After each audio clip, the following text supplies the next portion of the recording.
All right, so this is the third episode of 3000 NFL Mock Draft. I am your co-host, Kenneth Arthur, and with me, the college and draft expert, Rob Staten of SeahawksDraftBlog.com. And the first thing that I think we should do right off the top is just a bit of a programming note, which is that for the previous 2 weeks, this has been a video sort of thing that we've posted on YouTube. And as of now, is available as a podcast. So on iTunes or on your computer or whatever, if you want to search 3000 NFL Mock Draft or just 3000 NFL will be the only one. If you want to search that out and subscribe, that would be great too. And you'll get that automatically downloaded to your devices or whatever starting next week or as soon as you hit subscribe. And that would be great. We'd like to expand as much as possible and go ahead and just do that for 3000 NFL Mock Draft. If you also listen to Reel on the Field Goals, the other programming note is that the Reel on Field Goals feed, the RSS feed, is being replaced with Deep Balls, which is a podcast about NFL weekly pick'ems with Danny Kelly and Jackson Bevins. And Reel on the Field Goals will have a new feed, so you need to resubscribe. You can search on iTunes right now for Reel on the Field Goals. Subscribe to that one, and that'll be the right one. So I just want to get a couple of program notes out right at the top. And now we will get into 3000 NFL Mock Draft. Beginning with, we'll try and segmentize these things out. I called this segment Twin Calf. Rob, do you have any idea what Twin Calf could mean? No, I have no idea, Kenny. Twin Calf is this week in NCAA football. TWINCAAF. I love it. That's perfect. Yes, and thought of that one this morning, and so this is just going to be this week in NCAA football. There was stuff did happen this week. There's still not, we're going to get into the bigger games as soon as the actual divisional games start going down more often. We did have one top 7 game between two teams in the top 7. Rob, what did you watch this week? What stood out to you? Well, obviously Oregon played Michigan State, and that was a game that a lot of people were interested to see. It was the first real test for Vernon Adams as the quarterback in Oregon, and Connor Cook, another chance to see him against a pretty good opponent. I've got to say, the more you watch of Connor Cook at Michigan State, you have to become less and less enthusiastic about his pro potential, because there's just not an awful lot to like. There was one particular pair of plays where he's looking downfield and he throws it down there. There's pretty strong double coverage on a receiver in the end zone. He throws it anyway. He doesn't decide, no, that's not an option. I need to throw this one to somebody else. Throws it down there anyway. Should have been picked off. And then straight after that, he overthrows on a simple inside route. The receiver's wide open. He throws it over his head straight to the defensive back. It's just a terrible play, and it's the kind of play that Connor Cook is known for. When you watched Kirk Cousins play for Michigan State, he managed to avoid those mistakes. He was pretty neat and tidy, and it kept things churning along. And Cook has some of those aspects as well. I mean, he can move the ball. He can get the offense going. But in terms of actually looking at the next level, we've seen that Kirk Cousins, now that he's been asked to do a little bit more, he struggles to do it. And Connor Cook is going to have exactly the same problem. He throws too many contested passes. It's either a wide open pass or a contested pass. He hasn't got any mobility. He hasn't got that little bit of flair that you want to see, or that improvisation, which is an underrated quality in quarterbacks. He's got a decent arm, not a great arm. And the team, if any team is thinking of taking Connor Cook in the first round, they're just going to be left with a mediocre quarterback. There's just not a great deal to like there. Yeah, and just to recap, Michigan State ranked 5th. They beat Oregon ranked 7th, 31-28, and Connor Cook, 20 of 32, 192 yards, which comes out to 6 yards per throw, 2 touchdowns, 1 interception. But maybe even bigger than that is Vernon Adams Jr. going 22 of 39, 309 yards, 1 touchdown, 2 interceptions, a QB rating of 39.5. And the bigger thing, too, is if you go 1 year ago, right around the exact same time, Oregon was ranked 3rd, Michigan State was ranked 7th, and Oregon won 46-27 with Marcus Mariota going 17 of 28, 318 yards, 3 touchdowns, a much more dominating performance. So I think it's fair to say that Vernon Adams is not Marcus Mariota. Yeah, it's pretty safe to say. And I think one of the comparisons was obviously to Russell Wilson when he was at Eastern Washington, just because they have similar stature. And when he was at Eastern Washington, he had that sort of knack of making things happen and getting out of trouble and keeping plays alive. And now you're watching him make a step up to a team where there's a lot of expectation. Oregon were hoping that he was going to keep things going after Mariota and just keep them at the top of the game. And we've seen him twice now, and it's pretty obvious that he's not Russell Wilson and he's not Marcus Mariota, and he's not going to be an NFL quarterback either, which is a shame. It's a nice story, and a lot of people were hoping that he was going to make real progress at Oregon. It's a system that suits him. But he's just not good running with the ball, and he looks awkward out there. He hasn't got arm. I mean, we're talking about Connor Cook's arm. Connor Cook has a significantly stronger arm than Vernon Adams, and Connor Cook hasn't got a great arm. There were little improvisational moments. There was one time when he was getting tackled, put it in his left hand and managed to complete a pass, which is pretty cool. But at the end of the game, he's missed a chance to win it. There were too many plays like that. He threw a horrible interception around the time that Connor Cook threw his, and leaving that game, Kenny, it reminded you again that this is a quarterback class that is lacking any star power. And the more and more you watch, it's really hard to find the guys who are going to go in the first round, period. Not even in the late first round. It's hard to find players who are going to be taken to be the next franchise quarterback from this class at all. It just does not look like a good year for that position.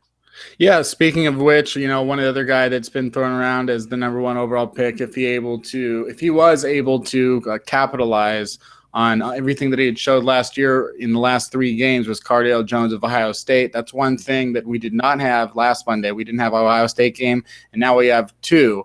Last week, Ohio State, they played on Monday night, and were very slow against Virginia Tech for 2.5 quarters, and then Ohio State really just dominated them. And then this week they played Hawaii, not a great team that can keep up with them, and they won 38-0. Do you have any thoughts on Cardale Jones now that you have 2 more games to look at, which is, an increase of 40% of the games that we had before? So the really interesting thing about him was that he got the job, obviously, and then in the Virginia Tech game, you thought, well, this is a road game, perfect opportunity to just run the ball with Zeke Elliott and sort of set the tone early on. And they came out throwing, so they put it on Cardale Jones, and he started that game, Kenny, looking really, really sharp, was throwing some incredible passes. He's got the best. Cardale Jones is the best arm talent in college football right now, which means he's got a fantastically strong arm, and he can fit it into tight windows. He can make plays downfield. But then as the game went on, there was sort of little moments that made you realize, this is a guy with a handful of starts, and he's still got a lot of developing to do. He's surprisingly agile and mobile for his size, and teams will like his overall skill set. But the issue for me is it still comes down to the sort of the maturity and the mental side of the game. This is a guy who there's not been. It was the 3rd quarterback at Ohio State for a reason last season. At the end of the Virginia Tech game, I don't know if you saw this, Kenny, but he's turning around to the crowd and putting his finger to his lips to say, be quiet. And that's fine for Richard Sherman to go and do stuff like that. But when you're a quarterback of the number 1 team in the nation and the defending champions, and you've help them win that title, you don't expect to see the quarterback. Could you imagine, for example, Russell Wilson going into Lambeau Field next Sunday, winning the game, and then turning around to the fans at Lambeau and doing all this? It just wouldn't happen. Yeah. And I couldn't imagine him. I could imagine maybe a guy like Cam Newton doing it, which is, again, there are the things that hold Cam Newton back from maybe being as successful as Russell Wilson. When you go back, who's the guy that analyzes prospects that said Cam Newton would never work out because he didn't have a good attitude? Nolan Nowacki. Yeah, how do you feel about Nowacki's analysis and some of the times that he's really been hard on top prospects? To be really honest, I like his stuff, and when he's got into detail about certain players, on the field or off, he's usually been pretty accurate. And he said that the famous thing was he said that Cam Newton had a fake smile. But I didn't think there was anything wrong with that. And that caused a lot of controversy. But Cam Newton has got that kind of, he's got a smile that it's like, it's definitely, what's the best way to put this? I don't know if fake is necessarily the right way to describe it. It's quite a controversial thing to say, but is it sort of like Dexter, where he's just trying to act human? A little bit, yeah. People are watching. It's a little bit smarmy and doesn't look totally genuine, as if he's almost a bit too laid back.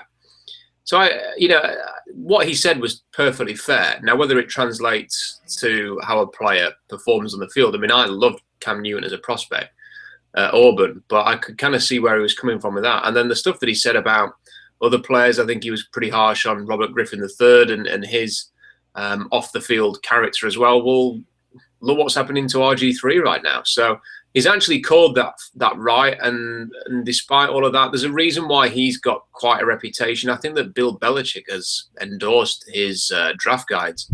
So, and that's Bill Belichick. So he's definitely someone, when he speaks, I'll listen, and I think he's got a bit of an unfair deal from some of the media.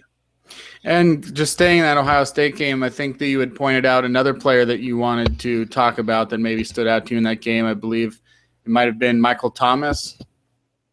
Yeah, Michael Thomas has looked really good in the first two games. And the thing about Ohio State is that they're not a mass production passing offense. At least they haven't been so far under Urban Meyer. So you're not going to see a guy who's going to get 1,500 yards and 15 touchdowns this year and be considered to be an obvious top 10 pick. But the thing about Thomas, he's got excellent size and body control. He destroyed Kendall Fuller on a stop and go route in the Virginia Tech game. And Fuller's a guy who should be a first round pick. And Michael Thomas just made him look ridiculous with this just fantastic move. Completely sold it to Fuller, got him behind, scored a touchdown.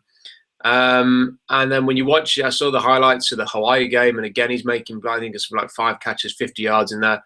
He just looks really, really sharp. He's got the size to box out. He's got the speed and the athleticism to get him behind. I think that he's very easily could be a first-round pick this year, and it just adds another player to this long, growing list of Ohio State players who could go in round one. Yeah, it'll be interesting to see if anyone makes it in the first round that didn't go to Ohio State. Another guy being Ezekiel Elliott. You mentioned him a lot at the top of the running back class, Heisman candidate. He's got 223 yards and 4 touchdowns, 5.9 yards per carry through 2 games.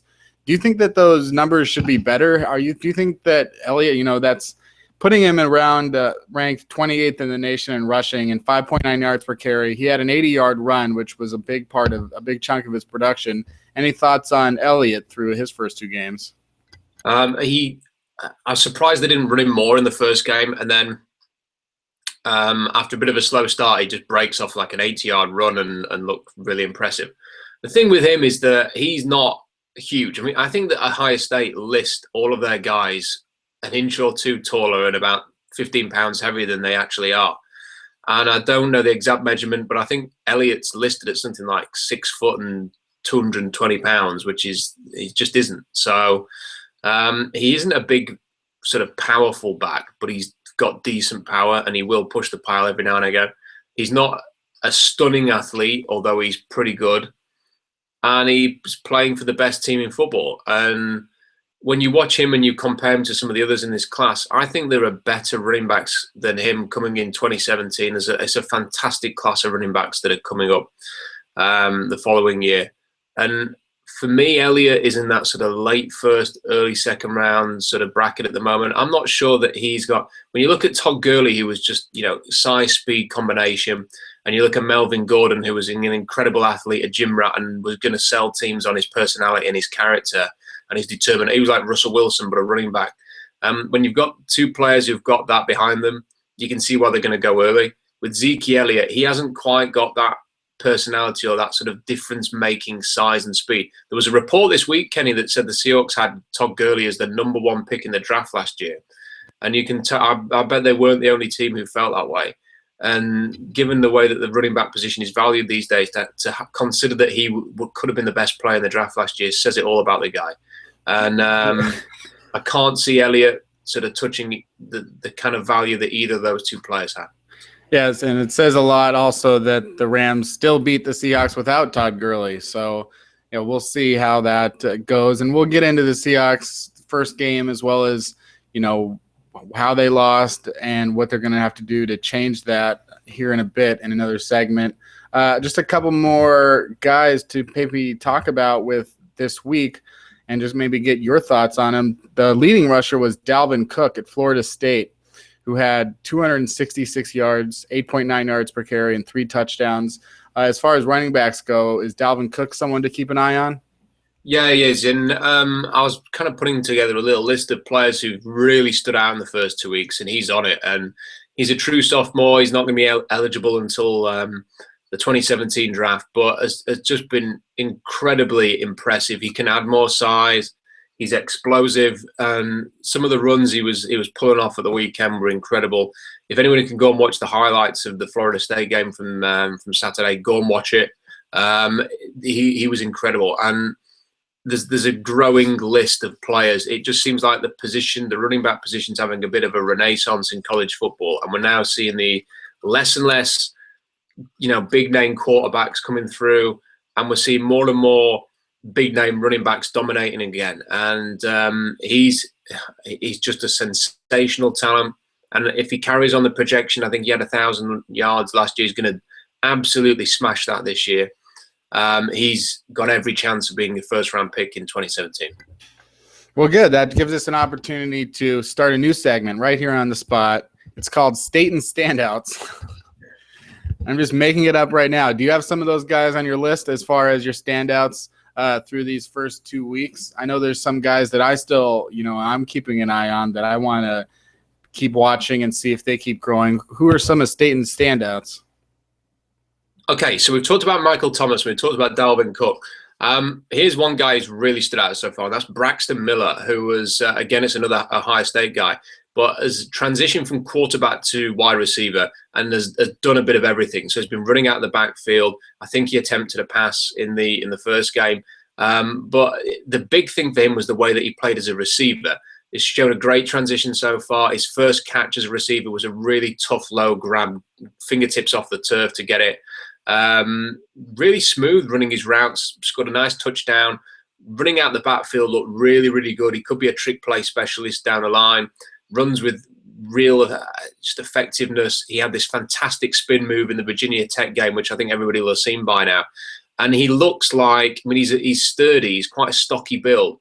He kind of looks like Urban Meyer's latest Percy Harvin. And because he's got that sort of complement of athleticism and really tough, gritty play, he's someone to keep an eye on, Kenny. He could easily work his way, if not into the first round, certainly into the second round mix. And to say he was playing quarterback for so long and could end up doing going early in the draft as a receiver is real testament to him. He's been fantastic so far. Yeah, it's interesting that it would happen at this time, especially considering that Terrell Pryor, former Ohio State, Heisman type guy. I can't recall if he actually won the Heisman or not right off the top of my head, but he did. He did not. But for him, he was also making the transition to wide receiver for the Cleveland Browns.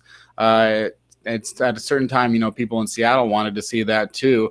There really aren't that many guys with his size and speed. There's no comparison to be made between Miller and Pryor. Like Miller, especially making the transition now, could potentially, be NFL ready by the time he gets into the draft. The big advantage he's got is that he's doing it now. So he's going to have a whole year of receiver tape, and he's going to have been training as a receiver for over a year, and he'll have been preparing for it. And when he goes to the NFL, he'll know what is expected of him, and teams will know what they can and can't do with him. And the thing with Terrell Pryor is that his college career ended with a suspension, and then going through the supplemental draft, he got taken by the Oakland Raiders. It was one of the last things that Al Davis did before he died, was to spend a third-round pick on Terrell Pryor. And then he went to Oakland. It was a hot mess, as it still is, as we saw from yesterday's game against Cincinnati. And he is now sort of, after years and years of quarterback, trying to make it at the NFL level as a receiver. Now, if he was doing it at Ohio State against much weaker opposition and with a year of very little pressure, just go and learn the trade, go and play that sort of position, you'd feel a bit more comfortable about him in the NFL. But the problem with Terrell Pryor is that he's now having to compete with legitimate receivers at a pro level. And if he can't even crack the Cleveland Browns roster with Dwayne Bowe was inactive for the Browns this weekend. I mean, that shows how bad their situation is there. And the fact that he's been dumped for Robert Turbin, who might not play for 5 or 6 weeks, is not a great assessment of his potential as a receiver. Yeah, did you watch the Browns game this week and get to see Johnny Manziel make his triumphant return? I mean, obviously I was watching the Seahawks game, but I've seen I saw bits of it on Red Zone, and I saw the brilliant touchdown pass that he had. I've not seen the interception. I've not seen sort of the highlight reel that he had, but I don't know. It's intriguing, but the Browns just look like a disaster. They look like they're several weeks away from another coaching change, another GM change. The owner clearly, he's talked a good game when he took the team over, but I think he's living in his own world, and I think he wants to make all the big decisions. They've made some horrible draft decisions over the years. And sadly, the bad teams are always going to stay. But it just seems that despite the NFL trying their best to make these teams relevant, the only chance Cleveland and Oakland have got is look at some point over the next 5 years. But even then, when luck's there, it's Indianapolis, who've been great with Peyton Manning for over a decade, who end up getting him. And the Oakland Raiders and all the number 1 picks they've had over the years must have been cursing their luck that they've not had a chance to get a guy like that. Yeah, I just had today. I had to call. We get a bit of an echo, I think, through your computer, Rob. Oh, sorry about that. No worries. Is that any better? Well, let me test it out right now. No. I don't know if you don't have any headphones. I don't know why it wasn't echoing earlier. But so is it improving at all or not? I don't think so. Yeah, I'm still hearing myself after I talk, which I assume will mean that the listeners can also hear the echo. So what do you want to do? I don't know. You didn't change anything in the last minute. That for some reason it would start echoing. No, not at all. Oh. Do you want me to turn my mic off and then turn it back on? Okay.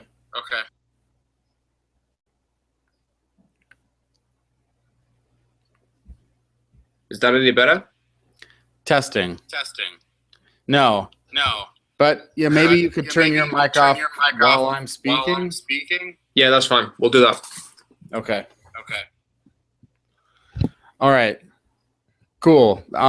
Echo no longer there. But yeah, it's such as I was thinking this week about the Colts, or today I called them phantom good for the last 20 years, and that they play in a horrible division. The rest of the division has not been able to improve. Andrew Luck has, and you go from Peyton Manning to Andrew Luck. So they've got a great quarterback, a horrible division, and then really nothing else going for them. So they get 11 wins every year, 11 to 12 wins. They win the division. They make the playoffs. They get a home game, which means that they might win a game, maybe 2 in the playoffs. And then the one time that they win the Super Bowl, they beat the Bears with Rex Grossman, which was probably one of the worst Super Bowl. It was really one of the worst Super Bowl matchups in recent history, but also the Bears were one of the worst Super Bowl teams to make the Super Bowl. So that's one of the things going on with the Colts. Plus, if you're always picking 27th, you're going to have a harder time maybe finding some of those guys that are going to help you out. It's not always the case, but I don't think that the Colts are very good. I do think that when they went up to Buffalo and lost this week, and lost pretty handily, that it was a situation that was not surprising to me in the slightest, that they couldn't beat Buffalo, a complete team, on the road. And that's the weird thing, is that if there's going to be a team that turns around this year from being perennially bad to very good. Looks like it's going to be the Bills to me that they have. And, coincidentally or not coincidentally, I don't think that Ralph Wilson was a problem necessarily. Maybe he was just stuck in the whole organization was stuck in the old ways. But, everybody always says that bad organizations, it starts at the top. And Buffalo changed ownership last year. Did you have any sort of thoughts on Tyrod Taylor this week?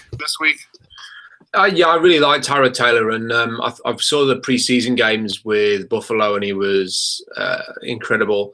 And then I actually picked Buffalo to win the AFC East. I did a blog on it, and this was before Tom Brady's suspension was overturned. So obviously he's back now, but yeah, I really liked what the Bills were doing, and with Rex Ryan there and the great defense, and they're going to cause teams a lot of problems. And I think they will win the majority of their home games because of the defense there, and it's just whether they can win on the road.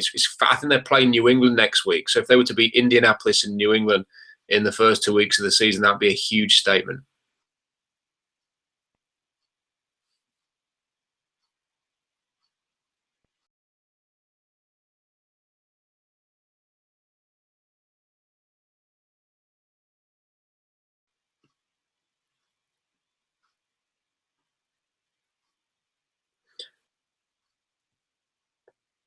I can't hear you, Kenny. Okay, there we go. That was the problem. All right, if you want to mute your mic. All right, cool. Well, week 3, you got to have some difficulties, just like the Seahawks in week 1. So what I was saying was, yeah, if they beat the Bills, if the Bills beat the Patriots, what's funny is when I was muted and I said that, I made the exact same mistake. If the Bills beat the Patriots and go 2-0, then that'll be the statement, obviously, for them that they're actually here to contend. I think that's a big one for them. But also, I did pick the Bills. Me and you are on the same wavelength. I picked the Bills to win the AFC East, and even with Tom Brady's suspension overturned, I'm sticking with it. I'm going to ride that horse to the end. If you don't have any other standouts, then maybe if you do have any other standouts from the first 2 weeks that you want to get to, or we can go to the next segment. Yeah, there's a few others I want to just mention quickly. We talked about Sean Coleman in the second podcast, and he's someone to keep an eye on. Gets his hands on you and it's done. Nice kick slide. He's got a fantastic backstory. People should go and see this. If you don't know about Sean Coleman, he beat cancer to return and play for Auburn. It's a really, really nice story. Really dedicated guy. So go and read up about Sean Coleman, the left tackle at Auburn. Jack Conklin in the Michigan State-Oregon game looked really, really good. Had a really good first half. Helped open up some big lanes on the left-hand side in the running game. The question's going to be, can he play left tackle? Is he athletic enough to do it? Either way, he's going to work very nicely at right tackle or even moving inside. There's one or two others. I think that Eric Stryker, you may have seen this, Kenny, over the last couple of days, has been involved in a bit of some controversy after the Oklahoma-Tennessee game for the way that he celebrated. He was screaming into the stands about tell your recruits to sign for Oklahoma instead and stuff like this. Either way, he's a terrific player. He makes plays despite a lack of size at linebacker. He's just always around the ball. He could transition into in the box safety, and a few people have been asking on the blog, identify someone who could theoretically replace Cam Chancellor. So I don't think that Seattle's going to have a need to replace him, not next year anyway. I think they'll get that sorted. But if they ever needed to, he could potentially be someone who could play in that role. He's athletic enough to play in the secondary, and just an all-round playmaker. Just a fantastic player, Eric Stryker. One or two others. Darren Lee at Ohio State, another one. Tougher, more physical, but not as fast as Ryan Shazier. Looks like an AFC North type of player. I always like those type of linebackers, and he looks like another one. So keep an eye on Darren Lee. Could be another first-round pick at Ohio State. Cody Kessler's looked really good very early. Has at least a shot to separate from some of the other quarterbacks in the class. Modest combination of pro skills, and he is a pocket passer. No mobility to speak of. What about how do you feel about Kessler's number one target, Juju Smith-Schuster? He's looked really good so far. The name itself should warrant a first-round grade, but he's looked really, really good. It's a nice combination. The big problem they're going to have is that when they face the better teams, they're going to have to protect Kessler, which they're not doing very well at the moment. So they need to protect him better because he's totally immobile. So if that connection can, I think it's going to be USC, UCLA competing in the Pac-12 with the Arizona teams having a slight say in it as well. But he's had a good start, and the receiver as well is just perfect, ideal for his arm and everything there.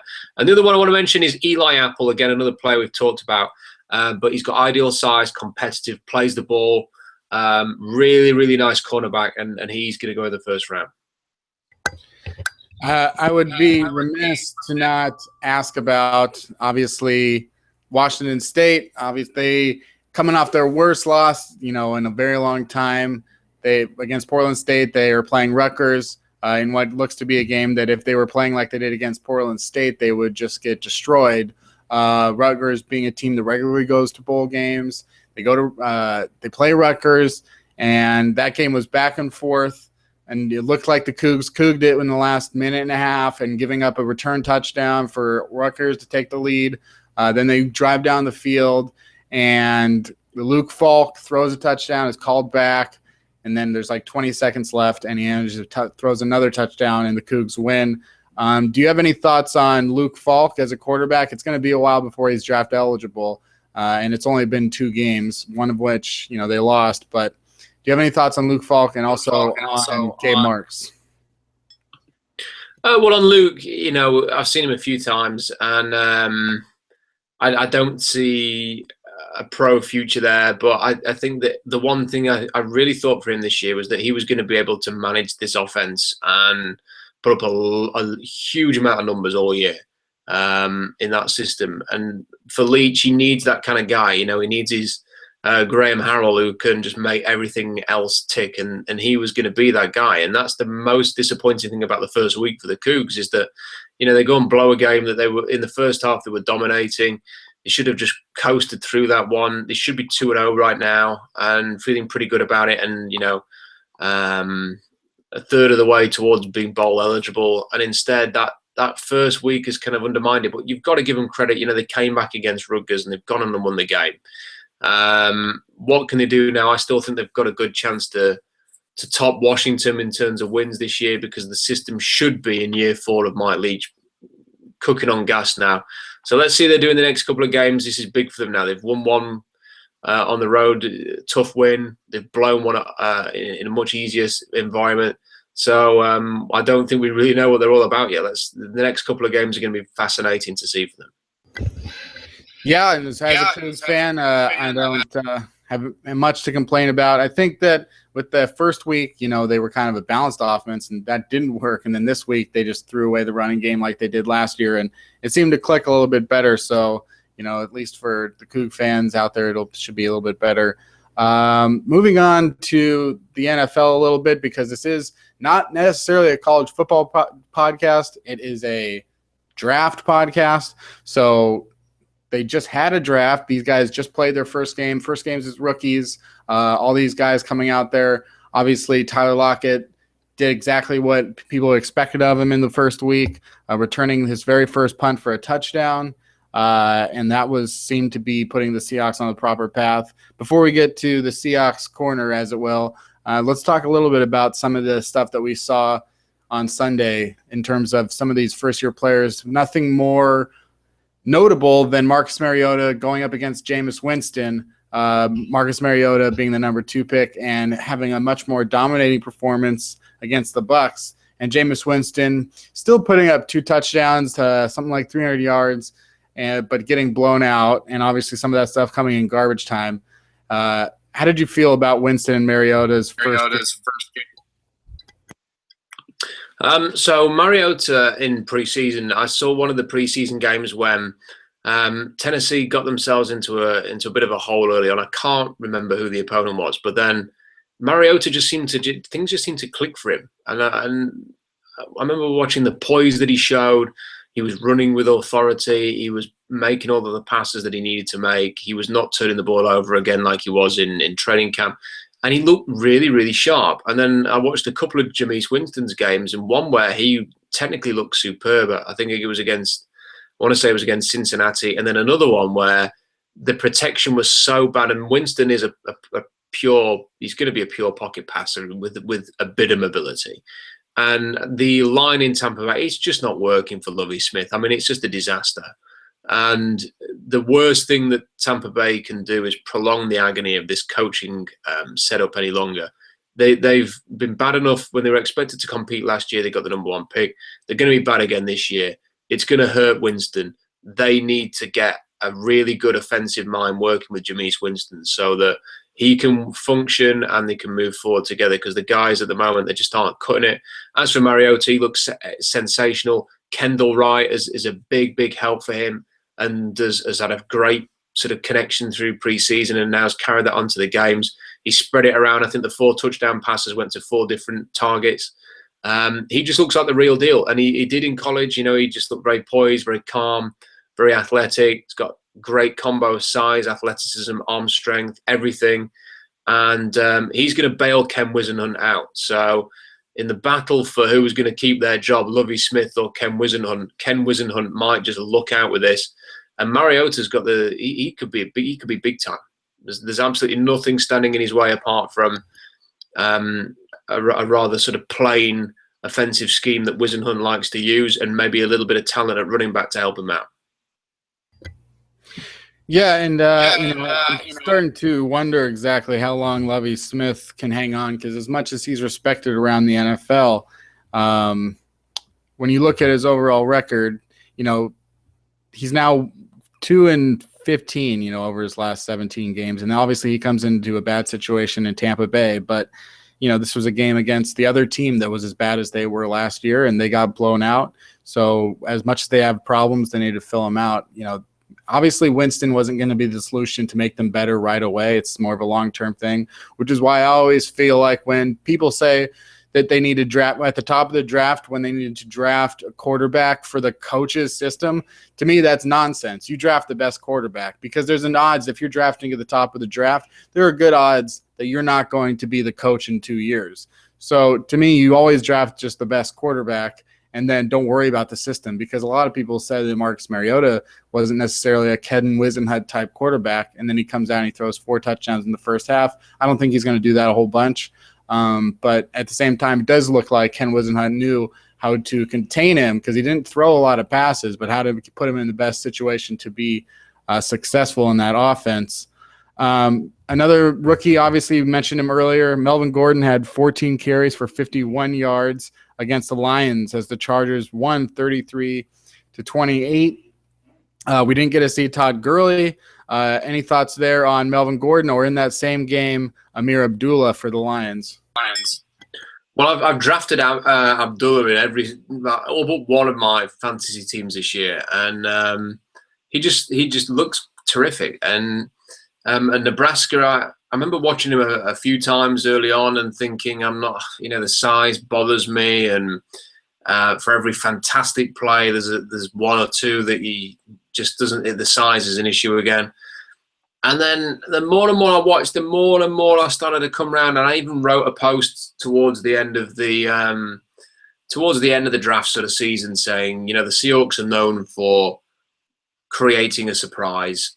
Maybe they'll go after Amir Abdullah, and they want playmakers, they want touchdown makers. And I just wondered whether or not, with Robert Turbin a year removed from free agency, is now gone, of course, and Christian Michael not making any further progress, he's gone as well, whether or not they would target someone like Abdullah. And I think they would have liked him. It wouldn't surprise me at all if we find out that they did like him, but he would have had to have been a compliment to someone like Marshawn Lynch rather than the true answer. And I think that he's perfectly suited to the Detroit offense, which is going to they want to pass a lot, get out of the backfield. Great replacement for Reggie Bush. The number of touches he got was, they're obviously not afraid to give him the ball early on. He's going to be a big X factor this year for Detroit. As for Melvin Gordon, it just doesn't seem to be working for him. I mean, the Seahawks game, he was just, you didn't see any of the burst or the energy that you saw at Wisconsin. He just looked pretty average, and I don't know why that is. He should be doing better, and that's one to monitor, because we've seen with some pretty big name running backs over the years where they just haven't made the next step, and they've looked ordinary, playing better players. And I hope for Melvin Gordon's sake that that's not going to be the case here. Yeah, that's another interesting thing that happens, especially with running backs is, and you can look at the guy that he replaced, Ryan Matthews, where it's like, look, he's fast. He did well in college. We got a system in place. All you have to do is hand him the ball and run it off. And then sometimes you can tell right away that for whatever reason it's not working. I don't personally know if it's working or not working for Melvin Gordon, but yeah, that's one to watch. I guess the only other guy in terms of just the rookie class that people may be curious about at this stage would be Amari Cooper, the 4th overall pick to the Raiders. Derek Carr got hurt in that game, so that sort of hurts his case. Amari Cooper's case, Derek Carr was hurt physically. Amari Cooper may be hurt emotionally by not having his quarterback and having to get passes from Matt McGloin. And Cooper had, I think, a pretty decent game for his first time out. Did you have any thoughts on Cooper? In the right sort of system, Amari Cooper could be whatever he wants to be. And he could end up, I think, towards as time goes on, if they can get Carr back, I think he could have a very productive first year. But the problem they've got in Oakland is that they have they're still, there was so much promise. Imagine, remember the days when they were going to get Harbaugh to replace the coach there, and everybody expected that Jim Harbaugh was going to take that job, and he was going to go there and lead a renaissance in Oakland. And he ends up in Michigan. They end up toiling for ages to try and find a coach. Jack Del Rio gets it, a retread.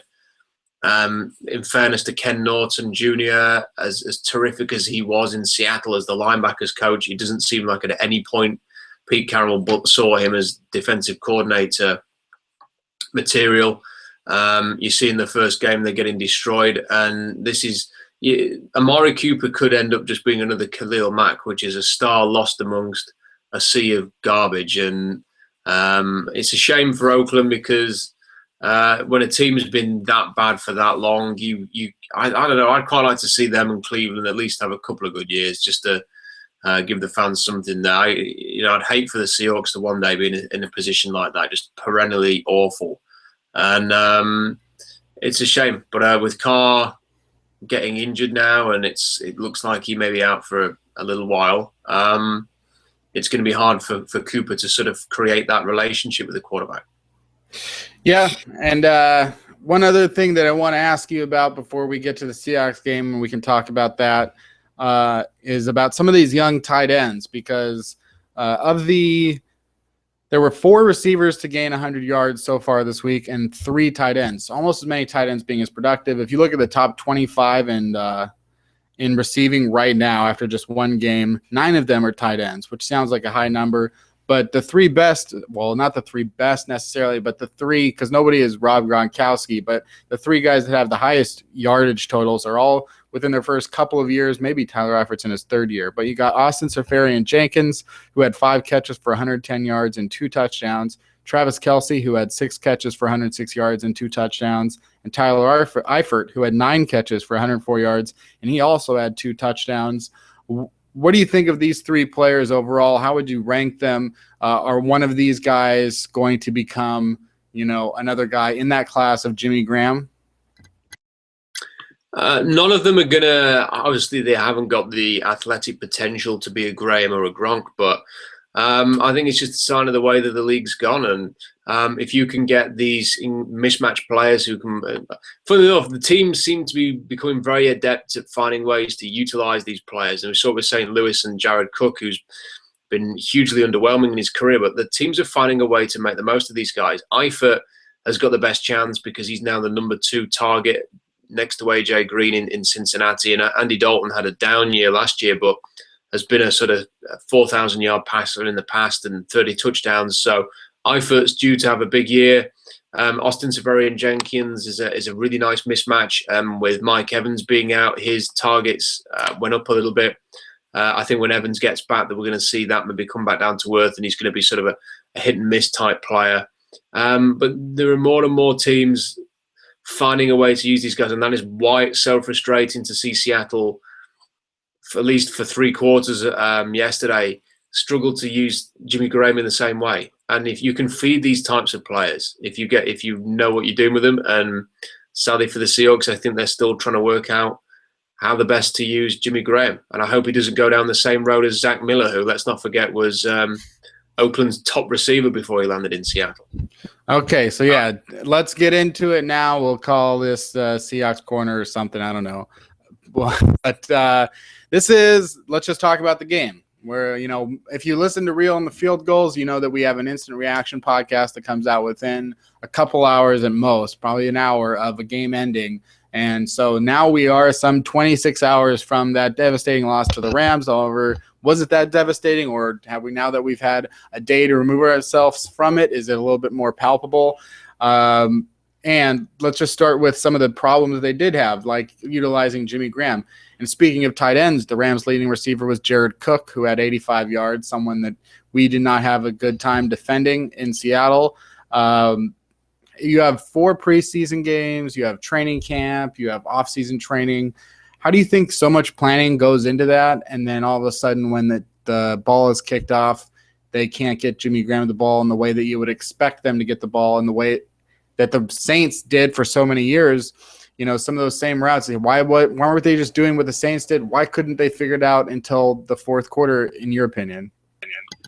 I think the answer is that the Seahawks offense is so simplified and so simple and so, basic, and that's not necessarily a bad thing because it's done well for them over the years. But Seattle's essentially is a zone run team with controlled chaos at the heart of everything. So they'll run a bit of Lynch, they'll do a bit of zone read, and then it's up to Russell Wilson to scramble around and make plays. And they want him to be in situations where he's having to avoid tackles and get out of the pocket, because that's when he's most dangerous. At the same time, you look at New Orleans, and they have a very intricate passing offense set up by Sean Payton, who will agonize over minute details in order for, let's get the other tight end moving here, and then these receivers moving into this, running these certain routes. So it just enables Jimmy Graham to have that extra yard of space over the middle so we can get him the ball.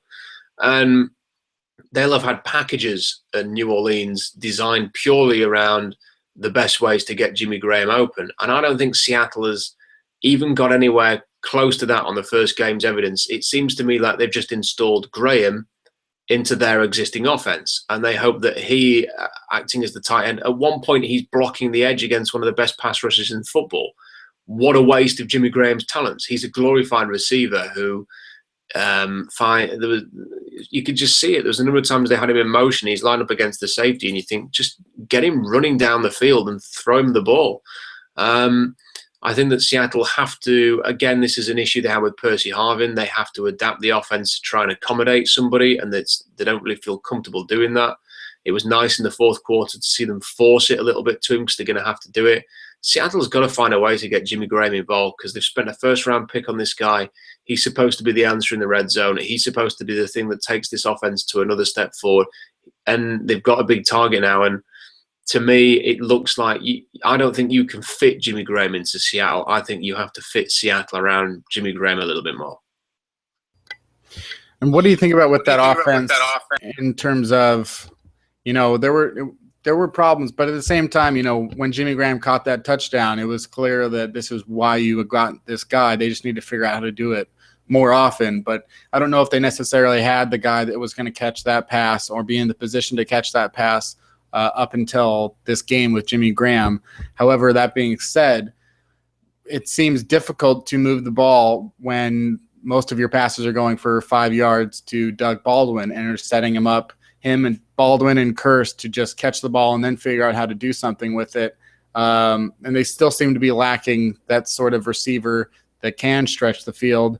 Do you think that was just a perfect game plan by the Rams? Do you think that was just a bad game for Russell Wilson and Doug Baldwin? Or what were your thoughts on some of those passes? Because on the 4th and 1 they hand it off to Lynch, everyone's going to point to that and say,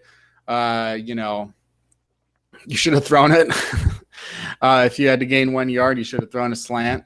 But overall, though, the first 3 plays of that drive or that very series was they threw it to Doug Baldwin twice, and he gained 7 yards, and then Russell Wilson scrambled for 2 yards, and that's how it set up 4th and 1.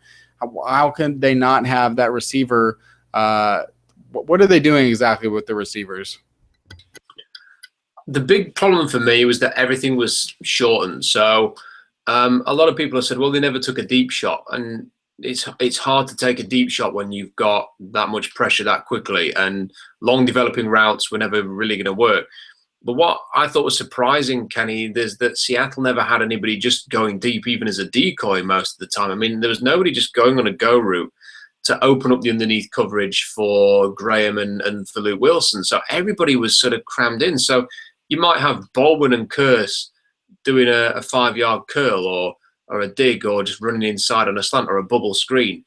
And everybody else is kind of just sort of stood in that same zone. So they just played everything in front of the St. Louis DBs, and it would have been really nice just to test them a little bit. They would have had to have reacted to that because they'd lost Tremaine Johnson to a concussion. EJ Gaines is already out. LaMarcus Joyner at one point left the field. I think he re-entered the game eventually. But that's 3 defensive backs that they were missing at one point. And even if you say, okay, they've got they're weakened in the secondary, we'll send Lockett on a deep one, or either Lockett, Ricardo, or Tyler, just get them both deep. And then that might open things up for Jimmy Graham a little bit more. That would have made sense because they'd have had to have compensated for the deep threat, even if they thought the front four was going to get there.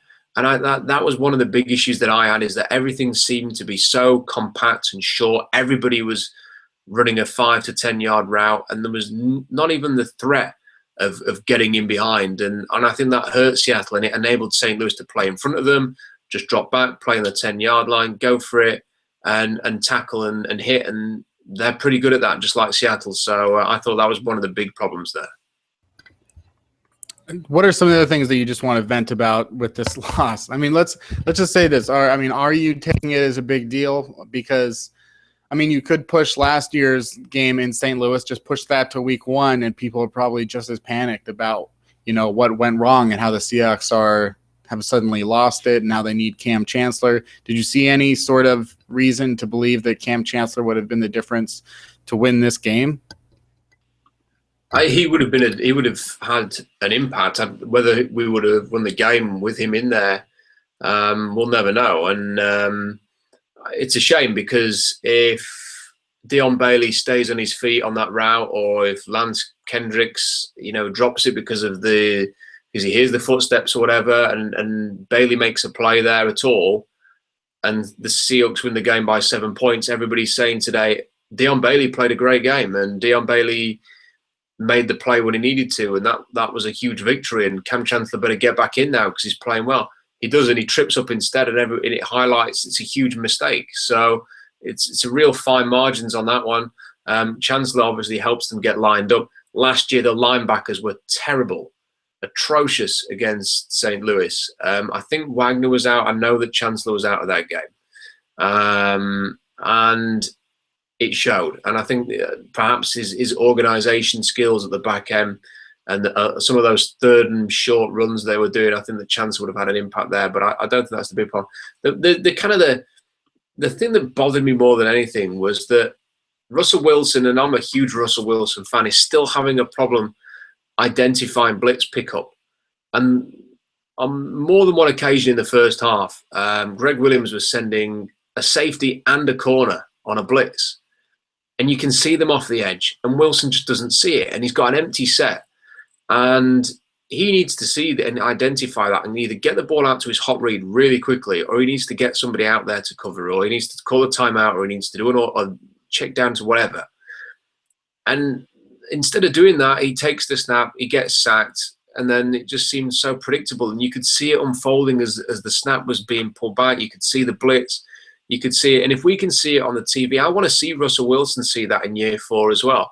And it's just something that he is, and along with his late audibles, which always seem to cost us a timeout or a delay of game, and some indecision there at the line. It's just one aspect of his game that he's never truly mastered. And I think if he's going to continue to improve, and there's still a little bit of room for improvement there, that is one area of his game that he can certainly take some strides.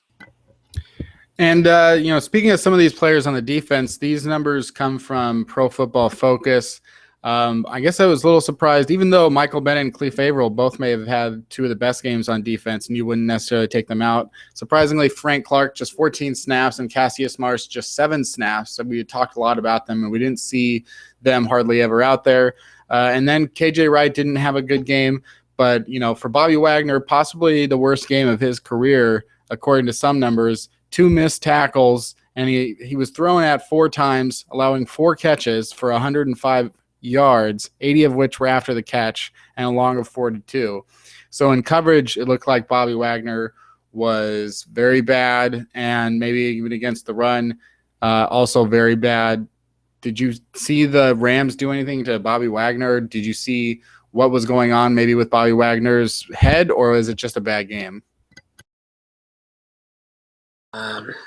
I just think that everybody in a white shirt and he was playing linebacker for the Seahawks, had a bad game. Bruce Irvin couldn't set an edge, which is surprising because that is basically what he's there for. Wagner, as you say, had probably the worst game of his career. You look at KJ Wright, struggled to have any kind of impact in the game. It was just a really, really. And you're talking about the snaps up front there. I didn't see an awful lot of Jordan Hill either, and I'm not sure what his snap count was. But it seemed like they never really. We saw this great nickel defense, a really aggressive defense as well, where you'd got Frank Clark and Bennett inside with Hill and Averill and Irvin rushing the passer. And then there were games of the San Diego game. I remember they interviewed Philip Rivers on the touchline, and he was saying on the sideline, he was saying, "Oh, every team has a blitz game in preseason, and obviously this was the Seahawks blitz game." And it was successful, and it really got through, and they had the talent to do it. And I loved the game plan, and I thought this was a sign that Chris Richard was going to be really aggressive, target the blitz and use it a bit more. Dan Quinn kind of had a nice balance, was a bit more aggressive than Gus, and you thought that maybe Chris Richard was going to do that the same. And yet they still seem to be pretty vanilla for most of it until obviously the Kerry Williams blitz at the end. And I'd have liked to have seen a bit more of that nickel, a bit more aggressiveness there from Seattle, because they just weren't impacting the St. Louis offense the way that the St. Louis defense was impacting Seattle. So hindsight's a great thing, but a bit more aggression there and sort of using Clark a bit more, Marsh a bit more, Hill a bit more, I think would have been preferable. Yeah, and I think we'll say that, it's just one loss, and that even having a bad game just gives them maybe more opportunity to figure out what they did wrong and that they can fix it over the course of the season. As Jackson Bevins researched and tweeted out, every team that made the NFC or AFC championship last year lost their first road game. So I think that there's plenty of reason to think that they'll be okay. Since you asked, Jordan Hill, he had 23 snaps, which was on fairly even. Brandon Mebane 40 snaps, Atiba Rubin 36 snaps, and then Jordan Hill 23 snaps. And Jordan Hill, though, may have been the most productive. 1 QB hit, 2 QB hurries, and this is all according to Pro Football Focus. And they might even change these numbers in a day or two. For whatever reason, they said Brandon Mebane, their grades, and those grades are whatever we'll never know where they get them from. But they may have had Brandon Mebane as the worst graded run stopper at the defensive tackle position for the whole weekend. So I don't know if exactly what that means, but maybe Brandon Mebane is someone to keep an eye on as the season goes forward. Obviously, we don't really know that much about his situation because he missed the last 7 games and the last 3 playoff games, and nobody really questioned whether or not he would come back at full strength. It was just sort of a given to most people, and I think that is something that we'll probably have to keep an eye on, especially as he's getting older, and it's probably going to be at the top of that cap casualty list next year. What do you think they have to do differently to beat Aaron Rodgers in Green Bay next week? I think this one's. I don't think they can stop Aaron Rodgers, and he's going to get his points. He's going to get his yards. I think this is all on Seattle's offensive approach. San Francisco, I think, were under Harbaugh and with Greg Roman and Vic Fangio, I think we're 4-0 against Green Bay, and they won twice at Lambeau. One in the playoffs, one in the regular season. And when you are creative and when you use the read option correctly and when you keep Green Bay's very, very orthodox defense with Don Capers. If you keep them guessing, if you can tire them out, they get very tired very quickly.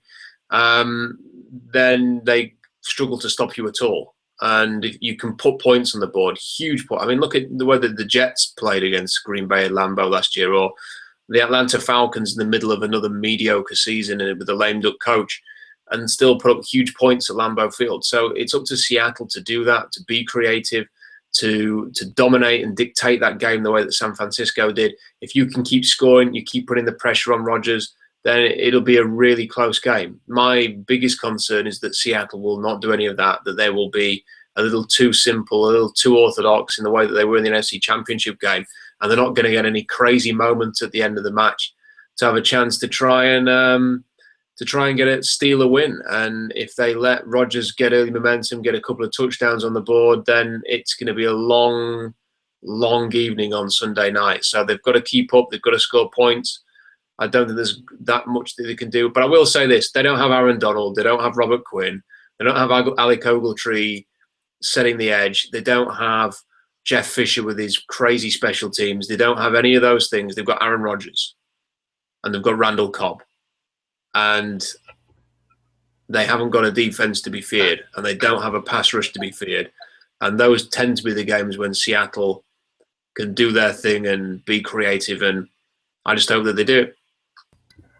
Yeah, and we'll end on this note. Since the Seahawks are headed for the first overall pick next year, why don't we just say, if you could put one player in college football on this team that you would fix not necessarily, you're not going to fix all the problems, but the one player that would put them over the edge next year. And I don't know which player that would be for me exactly, but whoever the top left tackle is would probably be my choice as the Seahawks number one, over Joey Bosa, over whoever the number one wide receiver is.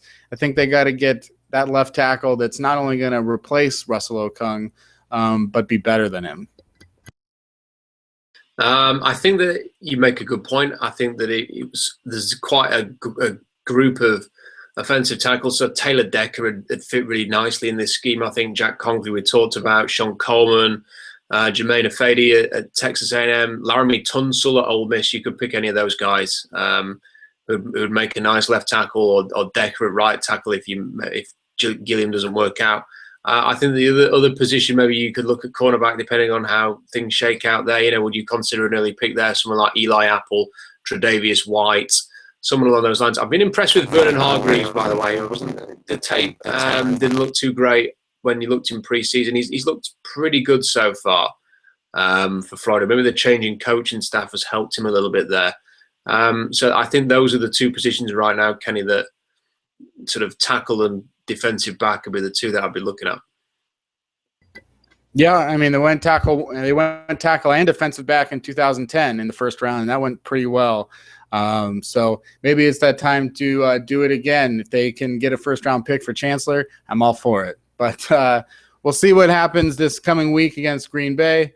And I don't think there's any reason to panic at this point. They're still a very talented team that, you know, always loses in St. Louis. They've lost in St. Louis in 3 of the last 4 years, and they've made the playoffs in 3 of those years, went to 2 Super Bowls. Probably should have gone at least to the NFC Championship in 2012. So I think it's going to be fine. They've had bad games. It's one thing that we forget is that the Seahawks have bad games in all of these years. We just forget about them because at the end of the day, they make the playoffs and then win a couple playoff games. So I don't have too much to worry about at this juncture. If they go into Green Bay, you know, I think at least as long as they can keep it close and not have that first blowout under Pete Carroll since in like 4 years, then that's one to keep as a point in Seattle's corner going into week 3. If they're 0-2, I'm still not panicking.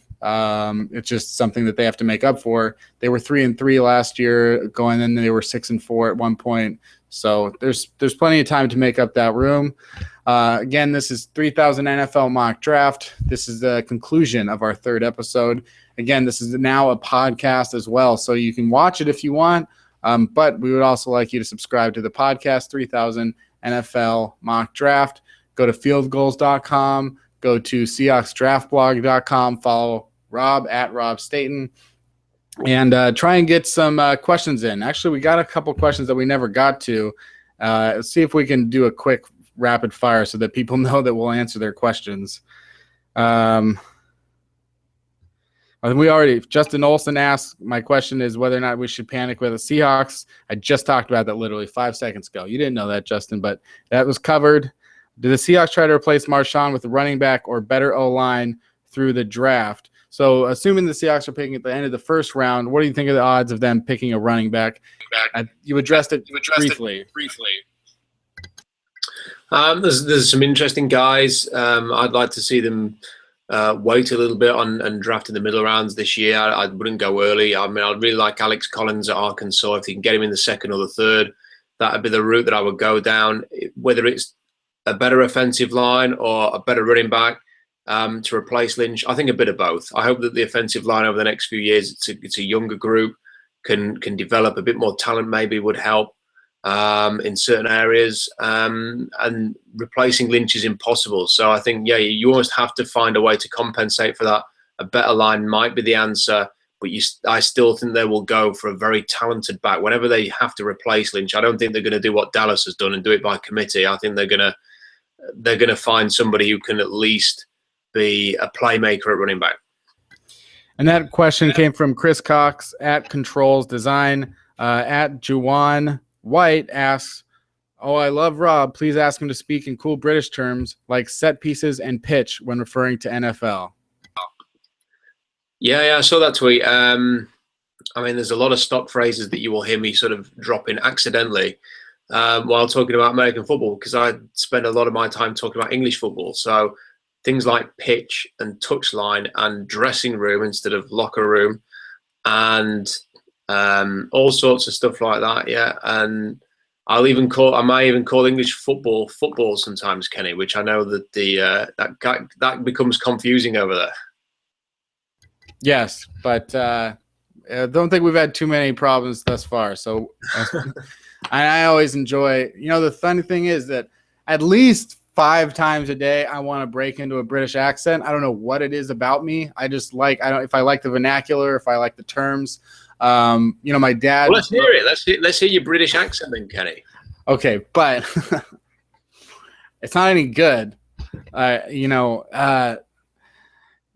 If I was going to say do a Rob Staten, because then if I can talk about the Seahawks, it'd be like, and Marshawn Lynch he had an okay. Oh, that's bad. That's bad.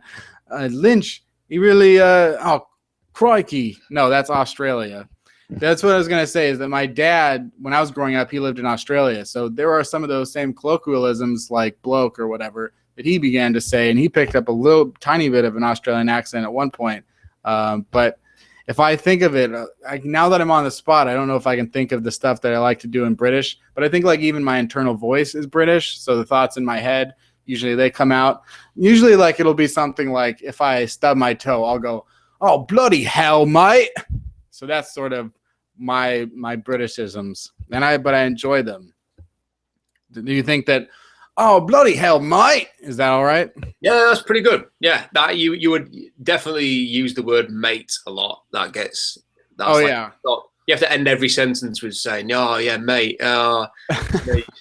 Did you see the game last night, mate?" Everybody is everybody's mate in England. As for when you stub your toe, bloody hell is possibly one of the terms you would use. There are some more offensive ones as well, but there was that was the thing, is that one of the top videos to make it on Reddit last week was about a British person that said bollocks on the air, and that it was a big deal, and everyone in America was like, "I don't understand, where was the swearing?" Because in the UK you can say cunt, for example, and it's not that big of a deal, but over here it's a huge deal. What is bollocks? What's the equivalent of bollocks? To be honest, bollocks is I think it's just a fantastic word, and without wanting to be too vulgar on the NFL Draft podcast, we do a phone in after every game on a Saturday. So you have the game. I don't know if you have this in America, but you have the game, and then you have a phone in the stadium, and then the coach and then the players come and speak to you live on the phone in. So whether Pete Carroll will have spoken to ESPN 710 today, we actually do it immediately after the game. And one of the players who came, he's got a fantastic Bond villain style accent, and he talks like this, and he's from Slovakia. Anyway, he comes and sits down to do the interview, and I said to him, "So, Ati, I've seen you doing a lot of training extra training after everybody else has finished. Working on your shooting, your finishing. Why have you done that?" And he goes, "Well, I am not the type of player to go home and just say, fuck it," live on the air. And he apologized after I made him apologize, and it was pretty funny. And the football fans around here still love him for that now. So even when he doesn't have the greatest goal scoring record, but he'll always be remembered for the guy who swore on the air. Yeah. Well, to me, all words are fair game as long it just matters how you use them. If you're using the word fuck to describe a story that happened, I think that it's okay. I obviously don't have any problems with swear words whatsoever. But bollocks maybe a bit too far for my taste, my British taste. I do say I like to say me mates, and then nobody likes it. None of my friends want me to do it. So, but I can't help it sometimes. Actually, all day I can't help it. Our guy, and one more question. At Togger Lad says, "Are guys who placed on the practice squads on full salaries?" Well, this is sort of a general question. You probably could check it out, but that's something you can maybe Google. But I think they get paid $6,000 or $8,000 a week. So as long as they're on the practice squad, that's how much they make. If you manage to stay on the practice squad all year, you're making a good $150,000 perhaps. So it is a pretty good thing. It's not a salary, but you get a weekly bonus. Do you know any different, Rob? No, that's true. I do know it's pretty good just to be on the practice squad, the money you get. But I remember if anyone remembers the Real Rob report from Michael Robinson, when Jermaine Kearse originally got called up from the practice squad in 2012 to be part of the actual roster, they did quite a heavy feature on that, and he and his teammates were talking about the major increase in salary you get just for being called up to the 53. So financially, it is much greater to be on the 53 than on the practice squad. You can make an awful lot more money just being on that 53. So while it's not a bad salary, you definitely want to upgrade if you can. Yeah, I mean, you do get that $6,000 or whatever a week, and nobody's going to be mad about that, especially guys who know that their difference is that if they don't make the practice squad, obviously they didn't make the team, so then you're getting $0 a week. But if the average NFL salary, which I don't know if it's gone up, how much it's gone up, I know it used to be $420,000, so that would be $26,000, and that would be $26,250 a week. So yeah, a pretty significant increase from just being on the practice squad. And this one last question comes from at Sean blah blah. I heard Todd Gurley was number 1 on the Seahawks board. Who in the NFL does he compare to? Something you brought up very early in the podcast, which seems like days ago, but you mentioned that this was a rumor going around about Todd Gurley. So who in the NFL would you compare him to? He's similar to Lynch in the fact that you can't compare him to anybody else. There isn't anybody with his. Marshawn Lynch is a smaller back. He is actually, he's not enormous size-wise, but he's incredibly strong and powerful. Todd Gurley is different in that he is enormous, 235 pounds, relatively tall for the position, and is an exceptional quick twitch athlete. So there just isn't anybody like Todd Gurley in the entire NFL. He is totally unique. And the mistake people make is to compare him to Lynch because he's such a big physical runner. Lynch is a totally different player. Lynch has got unnatural strength for his size. Gurley has got unnatural athleticism for his size. So there really is no comparison to Gurley. And if he gets healthy and stays healthy, then he's going to be a pain in the backside to play against twice a year.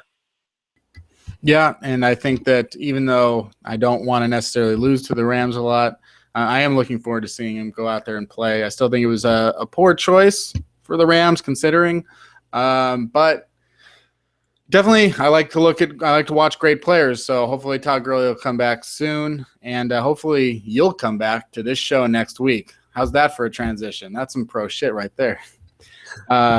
So yeah, do all the things that I said to do 15 minutes ago when I tried to end the show, and come back next week. Thanks.